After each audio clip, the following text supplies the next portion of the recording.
Hello aspirants, हम economics के under पढ़ रहे थे पब्लिक फाइनेंस के बारे में। तो देखिए थोड़ा लेंथी टॉपिक है, इसलिए काफ़ी पार्ट्स इसके अपलोड हो गए।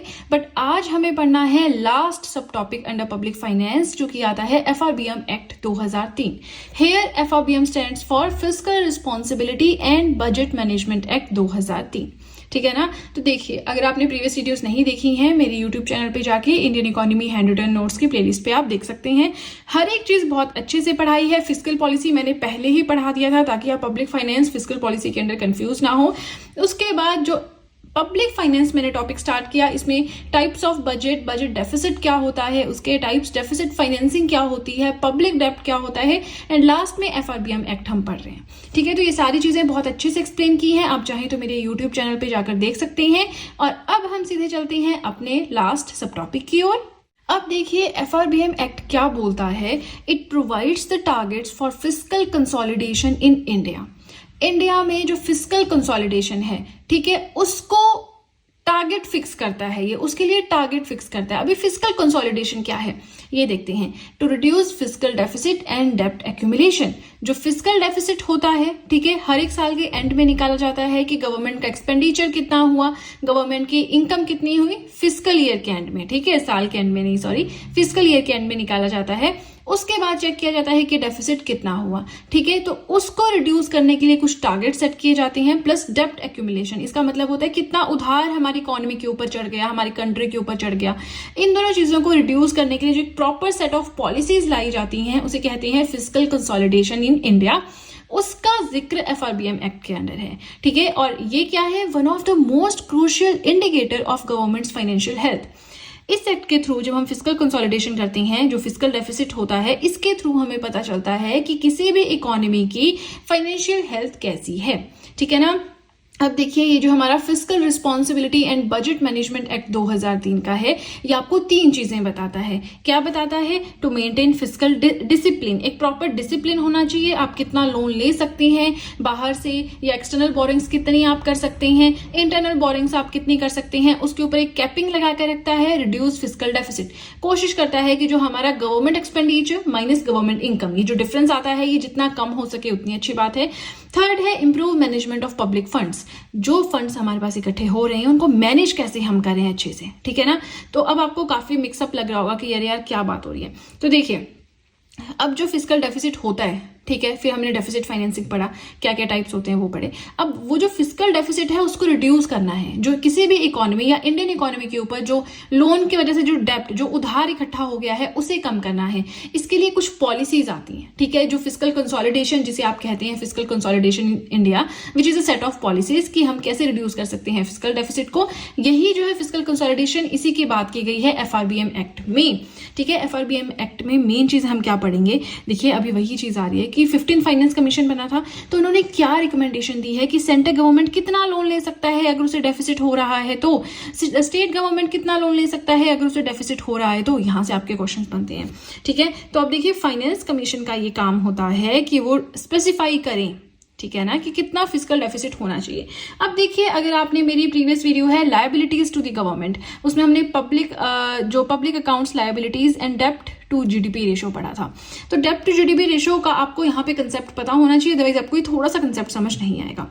ठीक है, अब हम पढ़ के आ रहे हैं recommendations of 15th finance commission. 15th finance commission बना था। ठीक है, कब क्या सब कुछ हम पढ़ेंगे इस कमीशन के बारे में।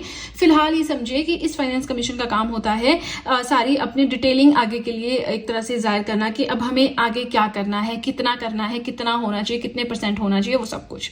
ठीक है, तो फर्स्ट पॉइंट आता है central government should reduce its fiscal deficit to 4% of GDP by 2025-2026। समझने की कोशिश करना। सेंट्रल गवर्नमेंट के लिए अलग है, स्टेट गवर्नमेंट के लिए अलग है। क्यों?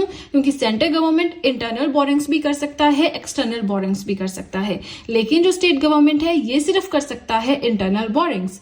एक्सटर्नल करनी है तो फिर सेंट्रल गवर्नमेंट की परमिशन चाहिए, वो बहुत बड़ा या यूनिक केस हो तभी कर सकता है। ठीक है, तो अब फाइनेंस कमीशन ने ये कहा है कि जो सेंट्रल गवर्नमेंट है, ठीक है ना, उसको 2025-26 तक अपने GDP का 4% जो है फिस्कल डेफिसिट रखना है, इससे ज्यादा नहीं होना चाहिए। फॉर एग्जाम्पल, कोई भी इकोनॉमी है, ठीक है, वो 1000 करोड़ 1000 करोड़ जीडीपी कलेक्ट करी है, उसकी जो ग्रॉस डोमेस्टिक प्रोडक्ट, जो उसकी गुड्स एंड सर्विसेज की वैल्यू है जो एक साल में प्रोड्यूस हुई, दैट इज 100 करोड़, और उसका फिस्कल डेफिसिट यानी 2 करोड़, ठीक है ना, 2 करोड़ क्या हो रहा है, उसका फिस्कल डेफिसिट हो रहा है। तो यहाँ पे कितना परसेंट हो रहा है, 2% चलेगा। 4% यानी 100 करोड़ का 4 करोड़ अगर वो उधार ले रहा है, 100 करोड़ प्रोडक्शन हो रही है, उसमें से 4 करोड़ उधार लिया चलेगा। लेकिन अगर 4 करोड़ से ज्यादा उधार ले रहा है 100 करोड़ पे, तो क्या हो गया, दिक्कत हो गई, इतना नहीं होना चाहिए, ठीक है।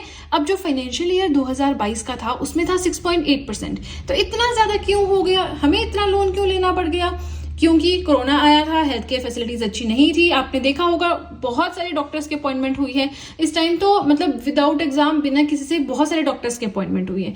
क्यों, क्योंकि चाहिए थे हेल्थ केयर वर्कर्स, चाहिए थे जो सारी सिचुएशन हैंडल कर सके, ठीक है ना। तो अब जो हो गया, बट 2025-26 में टारगेट रखा गया है कि 4% of total GDP, central government इससे ज्यादा नहीं ले सकता है लोन।